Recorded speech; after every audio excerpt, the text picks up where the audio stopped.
Ok, c'est parti.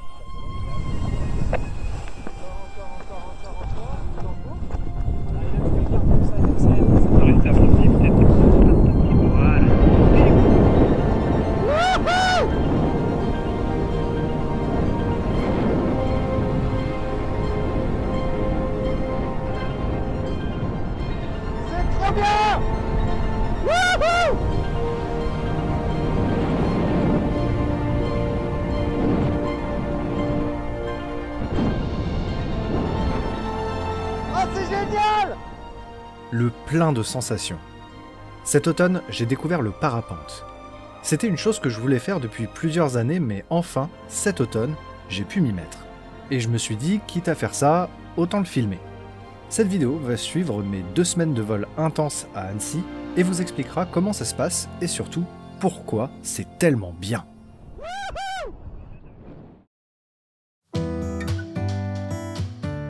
Bon bah voilà, on y est. On est en route vers Talloires, vers l'école Les Passagers du Vent, où je vais passer mon brevet d'initiation sur 5 jours de parapente. Ça fait 2 ans que j'attendais ça, même peut-être un petit peu plus en fait. J'ai toujours vraiment plus ou moins voulu faire du parapente parce que je trouve que c'est un sport qui a l'air vraiment de me convenir dans plein d'aspects. On va en reparler plus tard. Et du coup, normalement le parapente, c'est pas un sport très réglementé, c'est-à-dire que concrètement vous pouvez faire du parapente juste en achetant une voile, une sellette et vous y allez quoi. Mais en vrai non, vaut mieux quand même apprendre tranquillement à faire du parapente avec des moniteurs, avec des écoles etc. Et pas à la ZOP quoi, clairement pas à la ZOP quoi.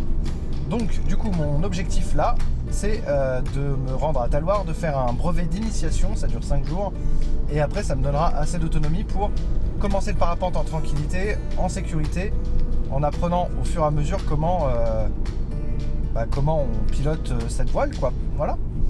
Et puis on verra ce que ça donne. Alors j'ai pas beaucoup d'appréhension, j'ai pas peur du tout parce que c'est pas vraiment le sport aérien qui sera le plus violent dans ma vie, hein. Clairement j'ai fait bien pire dans tous les aspects.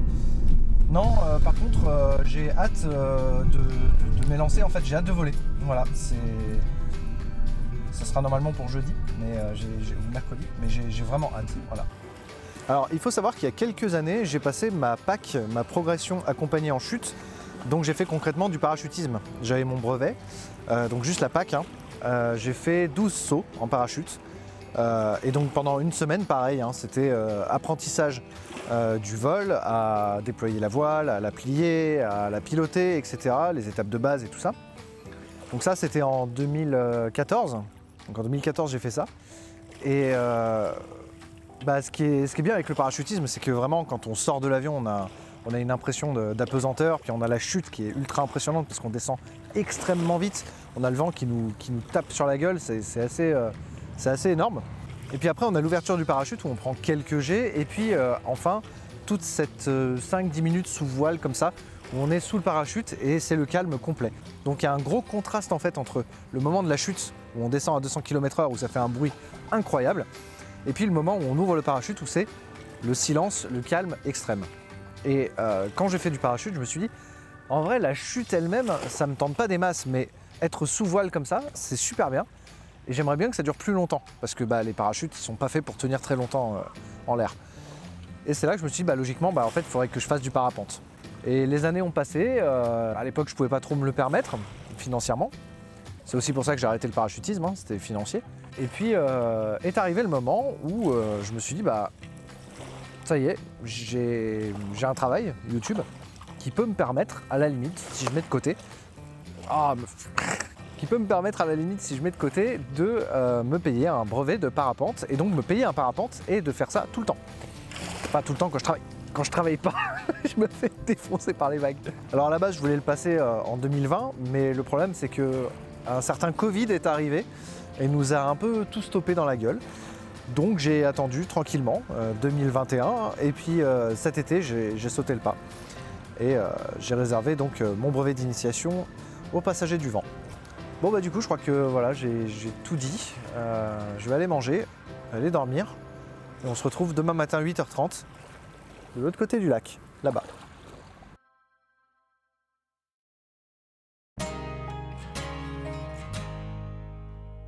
Le lundi, nous sommes accueillis par Mehdi et Stéphane, nos moniteurs. Ils nous font un petit résumé du déroulé de la semaine. On va faire plutôt pente-école et puis travailler les décollages le matin. Et puis l'après-midi sera plutôt de la théorie. Un peu de théorie, alors c'est pas de la théorie rébarbative lourde, où ça va vite, c'est juste pour vous aider dans la pratique. Donc c'est vraiment quelque chose d'appliqué, on va pas faire des heures avec calculer des vecteurs et compagnie. Ce sera très pratique, mais par contre des fois de se poser et puis de le mettre sur le tableau et mettre du visuel sur tout notre apprentissage, c'est pas mal. D'accord. Okay. On va faire des essais, on va remonter, donc c'est bien d'avoir de l'eau et s'hydrater pour pouvoir être efficace. Et puis voilà. Ils en profitent également pour demander à chacun d'entre nous d'où on vient, si on a une expérience dans le milieu et quelles sont nos motivations. On passe ensuite au choix du matériel. Pour toute la semaine, on nous prête le matos. La radio pour l'accompagnement, le casque, la sellette avec le parachute de secours, et enfin, et surtout, le parapente. Tout ce matériel est adapté à notre poids puisque ça a une incidence directe sur le vol. Et sans plus tarder, on file vers une pente-école pour s'entraîner. Mehdi et Stéphane nous présentent le matériel, les suspentes, l'aile et les détails techniques qui la composent. Donc là, du coup, sur cette voile, les baies ils sont en bleu. Vous avez vu les baies? Le milieu, c'est B. Voilà, bah, la deuxième ligne, c'est B. Ok. Ensuite, on a... C'est un petit peu particulier. On a une troisième ligne, en vert là. En vert, ouais. Ok. Qui va s'appeler C. Les C. Ah, je croyais qu'il y avait un piège. Ouais, je m'attendais à un piège. Je me suis dit, ah non, ça va être F en fait. Il nous montre également comment bien s'attacher, les pièges dans lesquels il ne faut pas tomber, que ce soit au démêlage ou dans les préparations. Puis, c'est le moment de pratiquer. Premier démêlage, je galère un peu car je tombe sur un sacré nœud, mais dans l'ensemble, ça reste très simple. Je m'équipe, je me place et j'attends mon tour pour m'élancer. Sur cette pente-école, il n'est pas encore question de voler. Le but est de sentir l'aile au-dessus de nous, apprendre à bien la gonfler, et avec la pente, nos pieds vont commencer à s'élever un petit peu. Une fois en bas de la pente, on apprend à s'arrêter, à garder notre cap, mais le but de ces entraînements, c'est d'avoir les sensations. Lors du décollage et de l'atterrissage, on ne regarde pas la voile. Le mieux est d'apprendre à la ressentir, et c'est justement en pratiquant qu'on apprend à sentir cette aile. Le débriefing se fait au repas de midi. Bon, et pour les nouveaux là, un petit peu vos ressentis. Gonflage plus facile que ce que j'imaginais. Ouais, moi aussi. Je pensais que ça allait s'effondrer direct sur le côté ou faire des... Je pensais déjà avec les suspens, plus de force. Je pensais que le démêlage allait être plus compliqué, moins méthodique. Mais en fait, ça va pas trop mal. Okay.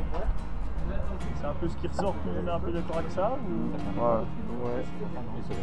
Bah, les voiles, on vraiment progresser, améliorer vers la facilité, vers l'efficacité et la facilité.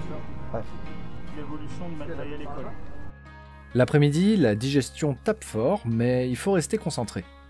Mehdi nous apprend les bases de l'aéro et pourquoi notre parapente vole. La mécanique du vol, ça vous parle? Qu'est-ce qu'on a vu ce matin? On va reprendre notre petit dessin. On a vu que le parapente était composé d'une première couche de tissu, en bas, d'un bord d'attaque comme ça, ouais, ouvert, d'accord, et puis d'un bord de fuite fermé, et puis une deuxième peau, d'accord. Donc en fait, en coupe, un parapente, c'est quoi? Une aile, d'accord. Pour la petite histoire, pourquoi ça vole le parapente? En gros, le parapente, il y a de l'air qui va venir circuler autour du profil. Donc l'important, ça va être la force qui est créée par la déviation du flux d'air quand on est au sol. Alors, on n'a pas bien le choix. C'est à vous de lui donner la vitesse. Il n'y a pas que vous, mais qu'est-ce qui peut donner de la vitesse? Le vent. Voilà, le vent de face. Donc si vous voulez mettre votre parapente en vol, il va falloir lui créer une aile à peu près propre, un beau profil, et lui donner un petit peu de vitesse avec le vent, avec les jambes, avec le réglage des freins, la bonne dose de frein pour permettre de créer toute la mayonnaise là et créer finalement l'envol. Plus ma correction elle va venir tôt, plus je vais avoir de chances de garder l'équilibre. Hein? Si c'est déjà comme ça, là, bah là ça devient chaud d'aller le rattraper. Tout pareil. Cette fin de première journée, nous sommes lessivés, mais heureux d'avoir effleuré le vol.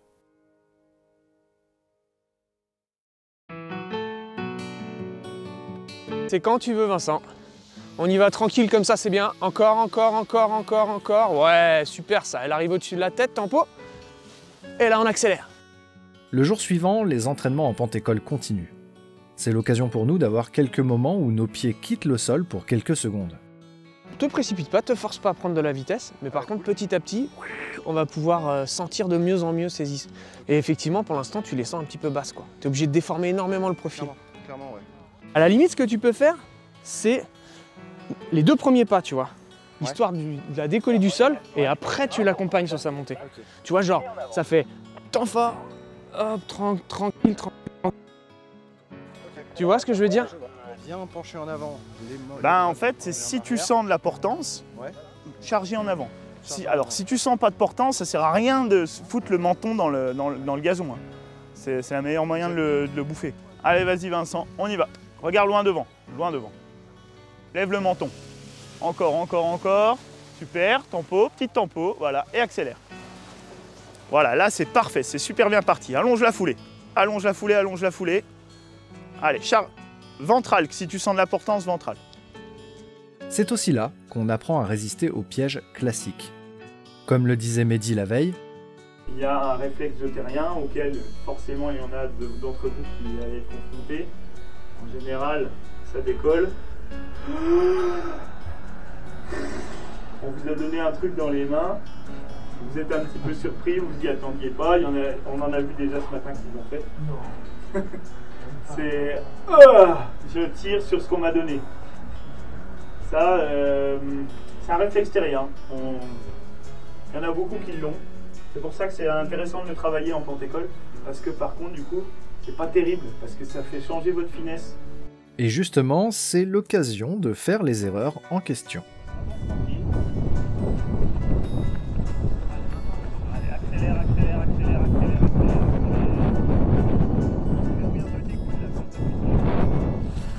Wouhou! Ça va! Joli pingouin. Ouais. L'après-midi, nouveau cours. On nous apprend les phénomènes météo, la brise, les vents, et encore une fois, rien de très compliqué, et nos ressources écrites résument le cours pour ne jamais rien oublier. Alors quel secteur de vent météo amplifierait la brise? Les vents de secteur nord ici, ouais. Surtout que ça amène de l'instabilité. L'instabilité, c'est quoi? Des gros contrastes avec du froid en haut, donc ça va vachement favoriser la convection. Et puis en plus de ça, le vent, les flux, ils vont un petit peu s'additionner. Le vent et la brise.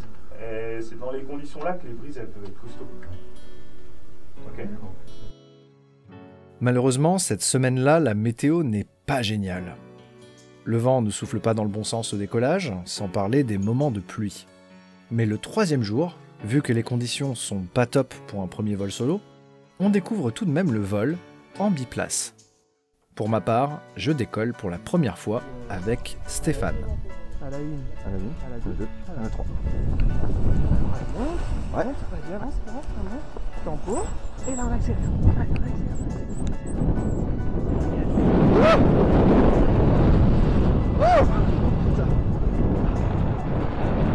Ça laisse les commandes? Ouais, nickel. Je descends, puis on va s'asseoir. Tout de suite après le décollage, il me donne les commandes, et ce, jusqu'au posé. C'est bon? Ouais, je suis bon. Oh là alors, là. Bon, ça va, c'était trop fun. C'était bien. On y retourne ou pas? Alors, attention à l'atterrissage, parce Ouais. que plus on se rapproche du sol, plus on a les mains qui se crispent. Ouais, c'est ça. Donc attention, et tout en douceur. Trop dans l'expectative en fait. Au début, t'as vraiment fait des beaux virages tout doux, tout tranquille. Ouais. Et puis petit à petit, on a des virages un peu plus secs, un peu plus froids. Avec le stress qui Voilà. monte, donc, tu as tendance à méfie-toi de crisper. ça, Ouais, on est ok. encore plus doux quand on est près du sol. Ouais. Et surtout, la seule chose, c'est que j'ai pris les freins. Ok, je les ai pris un peu tôt. Ouais. Mais par contre, j'ai pas le droit de relâcher. Ouais. Et toi, tu t'es dit, putain, j'ai beaucoup de freins, je vais décrocher. En fait, Ouais. on était loin du décro, et du coup, tu rends la main, et là, elle repasse devant, et là, Ouais. vois, c'est pour ça qu'on Ok. pose un petit peu. Ok. Rien de dramatique, mais méfiat à ça, on aurait pu poser un poil plus doucement que ça. Ok, Ok. ça roule, ça roule.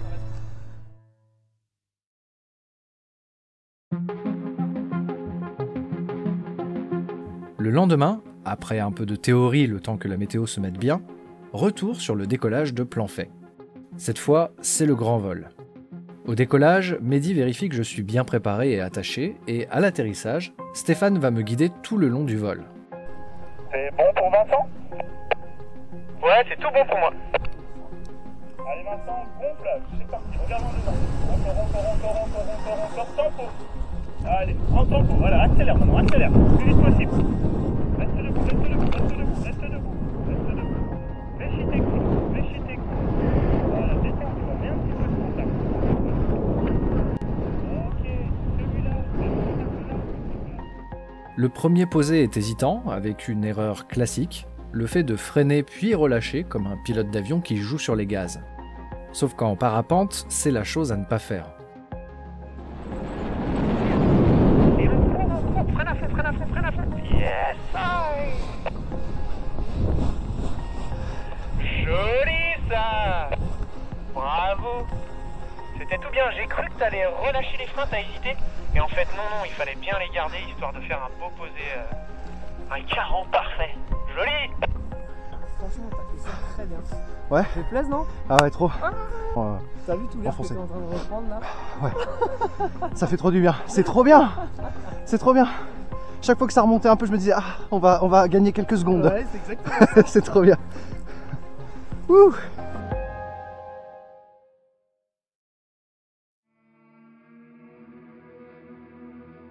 Vendredi, dernier jour de la formation. Mehdi est remplacé par un autre moniteur. La météo est suffisante pour faire 2 vols. Le premier, à Planfait, et le second, à la Forclaz. Là où le vol de Planfait est très court, seulement quelques minutes, celui de la Forclaz est plus haut, plus beau et surtout bien plus long, une vingtaine de minutes, avec un circuit précis qui suit le lac. Sur le premier vol de la journée, je me débrouille pas trop mal, même si j'atterris sur les pieds, parce que j'ai fait une erreur que le moniteur a pas trop aimé. C'est quoi ce coup de commande que tu m'as mis là, Vincent, là? Petit flip. T'étais en finale, t'étais bien, tu mets un coup de commande. La correction, un petit appui céleste, s'il faut, on met pas 30 cm d'un coup de frein comme ça. C'est ce qui te met en défaut sur le fin de ta finale. Ça s'est bien passé, juste que du coup ça t'a un peu speedé et t'es pas vraiment à 100% debout. Hein, on en reparle après. Puis on enchaîne directement avec le dernier vol de cette initiation, la Forclaz. Pour le coup, c'est le Graal, et c'est rien de le dire. Avec un départ au ras des nuages, les couleurs de l'automne et beaucoup de temps en vol pour profiter du spectacle, je m'élance.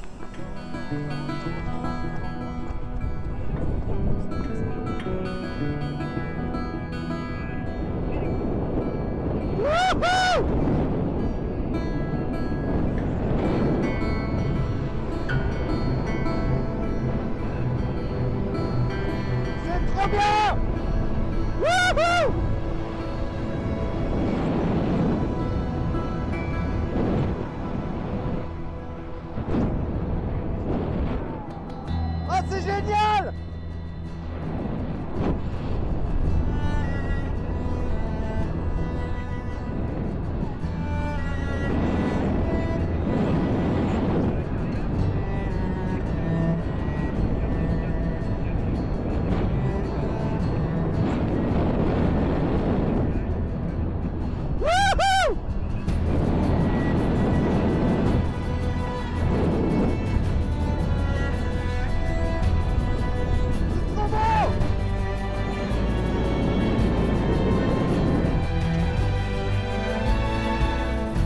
Ah, c'est magique!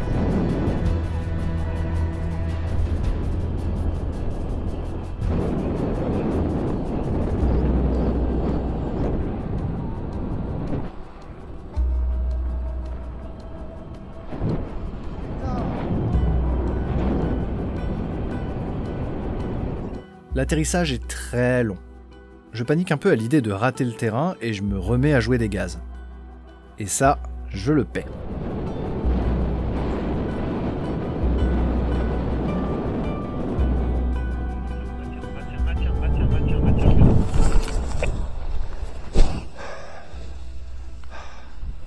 Ah, si l'herbe était bonne, Vincent? Délicieuse. Lève les mains. Bah alors? On a Ouais, freiné. parce que, Vincent, parce que tu relèves un petit peu les mains. Tu freines un peu, après tu relèves les mains. Une fois qu'on a commencé à descendre les mains, on les maintient. Allez, c'est pas grave, mets-toi debout. Plus jamais je ne referai cette erreur sur les vols de la semaine qui suivra. Après ce vol, je file m'acheter mon matériel. Ce sport est clairement pour moi.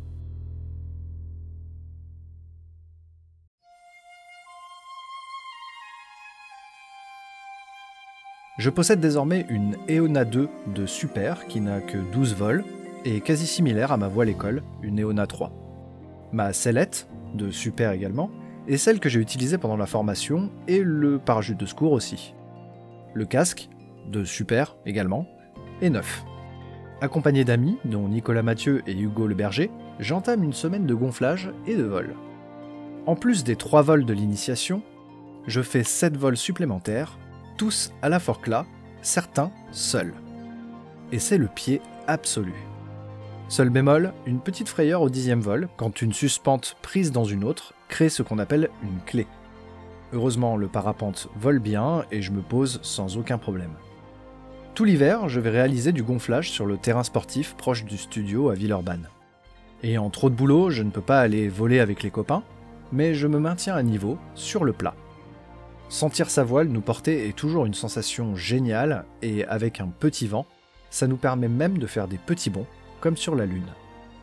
Après cette initiation, le but est désormais d'accumuler ce qu'on appelle les ploufs, c'est-à-dire des vols simples d'un point A à un point B.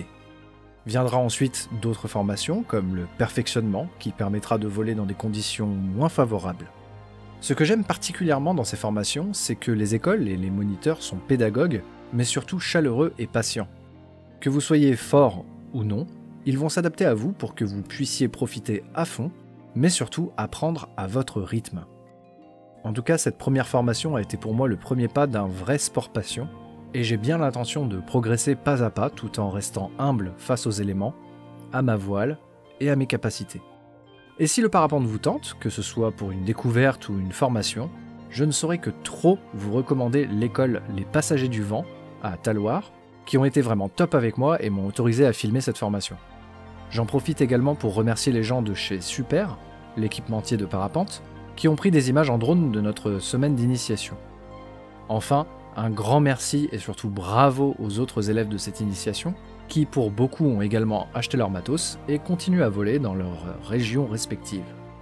Dans tous les cas, j'espère que ce mini-épisode reportage sur le parapente vous aura plu et peut-être incité à tenter l'expérience. Vous trouverez en description le site de l'école chez qui j'ai fait l'init et aussi le lien vers ma chaîne secondaire où vous retrouverez tous mes vols. Sur ce, je vous dis à très bientôt pour un épisode plus classique de Stardust. Ciao! Vas-y, passe sur ma droite.